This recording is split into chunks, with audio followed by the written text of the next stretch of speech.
नमस्कार मित्रों, हिंदी साहित्यशाला के यूट्यूब चैनल पर एक बार फिर से आपका स्वागत है। हम लोग प्रश्नोत्तरी हल कर रहे थे यानी प्रीवियस ईयर के क्वेश्चन को, जिसमें 50 प्रश्न को कल हल कर चुके हैं, जिसमें लगभग सभी प्रश्न उपन्यास के थे। तो उपन्यास के प्रश्नों को हम लोग हल कर चुके हैं। आज उसी के आगे से प्रश्नों को हल करेंगे, यानी 51 नंबर थे। तो आज जो भी प्रश्न हम हल करा रहे हैं सभी कभी किसी न किसी एग्जाम में ज़रूर पूछे गए हैं। तो मोस्ट हैं, आप लोग ज़रूर पढ़ें और अपने दोस्तों को ज़रूर शेयर करें। तो आइए शुरू करते हैं। आज का पहला प्रश्न है 51 नंबर का कि हिंदी का प्रथम महाकवि किसे माना जाता है। तो हिंदी का प्रथम महाकवि महाकाव्य पृथ्वीराज रासो को माना जाता है और महाकवि चंद्र बरदास जी को माना जाता है। तो यह किसने माना है? आचार्य रामचंद्र शुक्ल जी ने माना है। राइट आंसर सी होगा। और 52 नंबर प्रश्न, विशल देव रासो के रचयिता कौन का नाम बताइए। तो विशल देव रासो के रचयिता नरपति नल जी हैं। राइट आंसर डी होगा। 53 नंबर प्रश्न है कि चंदायन किसकी कृति है। तो चंदायन यह मुल्ला दाऊद की कृति है। राइट आंसर बी होगा। 54 नंबर प्रश्न है, इनमें से कौन सी रचना जायसी की नहीं है। जायसी की है। तो जायसी की पद्मावत रचना है। राइट आंसर डी होगा। और 55 नंबर प्रश्न है, कौन सी रचना आधुनिक काल का राम काव्य है। तो यह साकेत, मछली शरण गुप्त द्वारा रचित साकेत को आधुनिक काल का राम काव्य कहा जाता है। 56 नंबर प्रश्न है कि इनमें से कौन सी रचना तुलसी की नहीं है, यानी तुलसीदास की कौन सी रचना है। तो रामचंद्रिका यह केशव दास की रचना है, न कि तुलसीदास की। राइट आंसर बी होगा। 57 नंबर प्रश्न है, इनमें से कौन सी रचना केशव की है। तो केशव दास की कवि प्रिया, रसिक प्रिया, शिवा बावनी यह केशव दास की रचनाएं हैं। राइट आंसर ए होगा। 58 नंबर प्रश्न है, इनमें से सूरदास की रचना कौन सी नहीं है, बताना है। तो सूरदास की रचना उद्धव शतक यह नहीं है। सूरसागर, साहित्य लहरी और सूर सारावत यही तीनों रचनाएं सूरदास की हैं। 59 नंबर प्रश्न है, खड़ी बोली के प्रथम महाकाव्य का नाम बताइए। तो यह राइट आंसर इसका सी हो, यानी प्रिय प्रवास। अयोध्या सिंह उपाध्याय द्वारा रचित प्रिय प्रवास को हिंदी का प्रथम यानी खड़ी बोली का प्रथम महाकाव्य माना जाता है। 60 नंबर प्रश्न है कि भारत भारती के रचयिता का नाम क्या है। तो ये मैथिली शरण गुप्त जी की रचना है भारत भारती। 61 नंबर प्रश्न है, निम्नलिखित में से कौन सा एक उपन्यास जैनेन्द्र का रचित है। तो जैनेन्द्र द्वारा रचित परख रचना उपन्यास है। 62 नंबर प्रश्न है कि हिंदी गद्य का जन्मदाता किसको माना जाता है। गद्य का जन्मदाता यानी भारतेंदु हरिश्चंद्र जी को माना जाता है। इनकी का जन्म 1850 से 1884 ईस्वी है। और 63 नंबर प्रश्न है, कवि कालिदास की अभिज्ञान शाकुंतलम का हिंदी अनुवाद किसने किया था। तो राजा लक्ष्मण सिंह ने किया था। राइट आंसर डी होगा। 64 नंबर प्रश्न है कि हिंदी काल में स्वर्ण काल कहा जाता है। स्वर्ण काल किसे कहा जाता है। भक्ति काल को।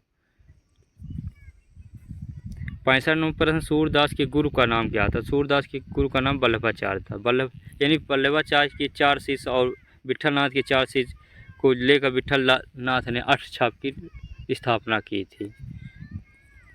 कब की थी? 1865 ईस्वी में। 66 नंबर प्रश्न, कामायनी किस प्रकार का ग्रंथ है। तो कामायनी एक महाकाव्य है। यह रचना किसकी है। तो कामायनी जयशंकर प्रसाद जी की है। 67 नंबर प्रश्न, गागर में सागर भरने का कार्य किस कवि ने किया था। तो यह बिहारी जी ने किया था। इनकी रचना है बिहारी सतसई, जिसमें 700 दोहे हैं।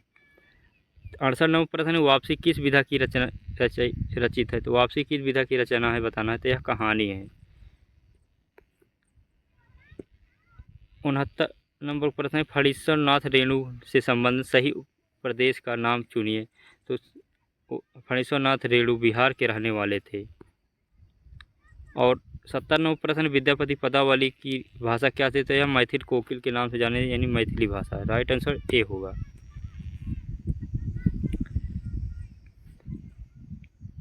डाट को उग्र कहते हैं। तो यानी उग्र किसे? पांडे बेचन शर्मा उग्र नाम से विख्यात हैं।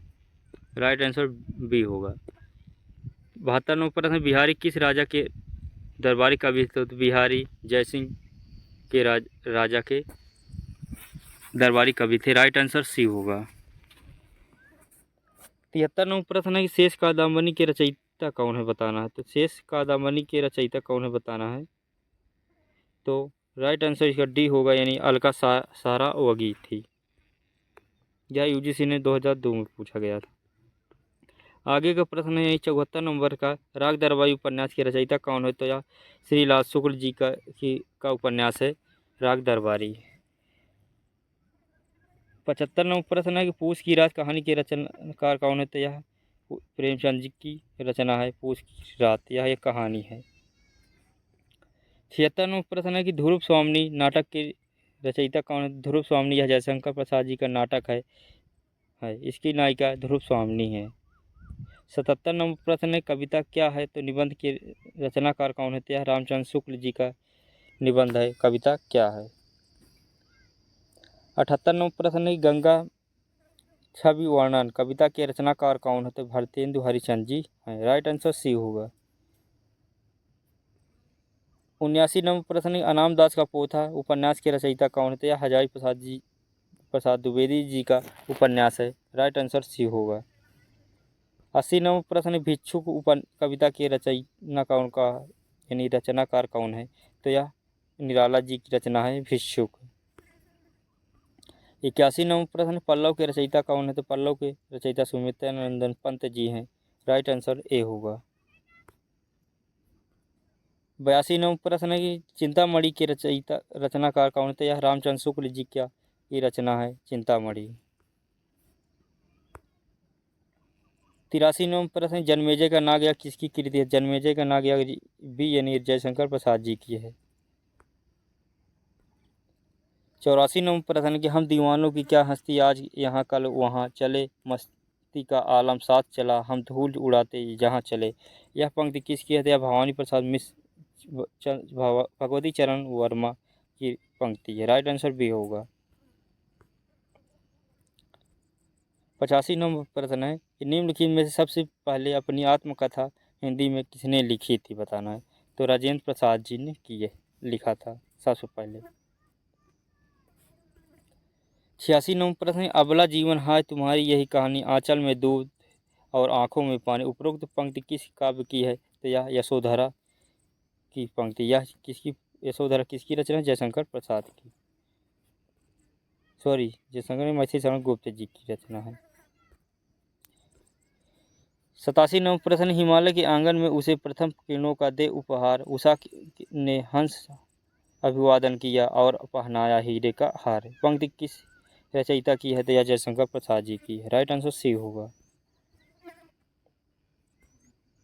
88 नंबर प्रश्न आंचलिक रचना किससे संबंधित है। तो यह विशेष क्षेत्र विशेष से। राइट आंसर सी होगा।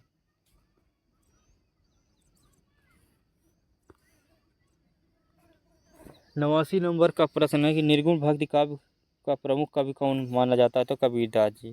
निर्गुण निराकार यानी कबीरदास जी थे या संत कवि थे। और 90 नंबर प्रश्न है श्रद्धा किस कृति की नायिका थी। तो यह कामायनी की नायिका थी। राइट आंसर ए होगा। 91 नंबर प्रश्न है कि तरुअर फल नहीं खात है सरवर पियहि न पान प्रस्तुत पंक्ति के रचयिता कौन है। तो यह रहीमदास की पंक्ति है। राइट आंसर ए होगा। 92 नंबर प्रश्न है तरनी तनुजा तर तमार तरुअर बहुचाय पंक्ति किस रचयिता की है। तो यह पंक्ति भारतेंदु हरिश्चंद्र जी की है। इसमें अनुप्रास अलंकार भी है। 93 नंबर प्रश्न है कि बुंदेले हर बोलो के मुँह हमने सुनी कहानी थी खूब लड़ी मर्दानी वह तो झांसी वाली रह, यह पंक्ति के रचयिता सुभद्रा कुमारी चौहान, यानी राइट आंसर सी होगा। 94 नंबर प्रश्न है कि मुझे तोड़ लेना वनमाली उस पथ पर देना तुम फेंक मातृभूमि पर शीश चढ़ावे जिस पथ पर जावे वीर अनेक, पंक्ति किसकी है। तो यह पंक्ति माखनलाल चतुर्वेदी जी की है। राइट आंसर डी होगा। 95 नंबर प्रश्न है भूषण की कविता का प्रधान स्वर क्या था। तो प्रशस्ति परक था। 96 नंबर का प्रश्न है कि अपभ्रंश में कृष्ण काव्य के प्रणेता कौन माने जाते हैं। तो यह पुष्पदंत जी माने जाते। राइट आंसर ए होगा। 97 नंबर प्रश्न है कि प्रथम सूफी प्रेमाख्यान काव्य के रचयिता कौन है? तो यह राइट आंसर होगा सी यानी मुल्ला दाऊद जी है। इनकी रचना चंदायन है। 58 नंबर प्रश्न है कि हिंदी के प्रथम गद्यकार कौन माने जाते हैं? तो लल्लू लाल जी माने जाते हैं। और 99 नंबर प्रश्न है हिंदी के सर्वप्रथम प्रकाशित पत्र का नाम क्या है? तो राइट आंसर बी हो गया यानी उदन मार्तंड। और आज का लास्ट प्रश्न है 100 नंबर का प्रश्न है कि छायावाद के प्रवर्तक का नाम क्या है? तो जयशंकर प्रसाद जी हैं। राइट आंसर डी होगा। तो प्रश्न आज हम लोग 50 प्रश्नों को हल किए। इसी के आगे हम लोग कल फिर पढ़ेंगे। आप लोगों को बता दें कि यह कुछ प्रश्नों की श्रृंखला में लगभग 500 प्रश्नों को हल करेंगे। ये PYQ यानी जो हर परीक्षा में बार बार पूछे जाते हैं वही प्रश्न को हल कर रहे हैं। तो 500 प्रश्नों की श्रृंखला है, तो आप लोग ज़रूर देखते रहिए। आप लोग प्रश्न अच्छी लगे लाइक शेयर सब्सक्राइब जरूर करें, अपने दोस्तों को ज़रूर जोड़ें।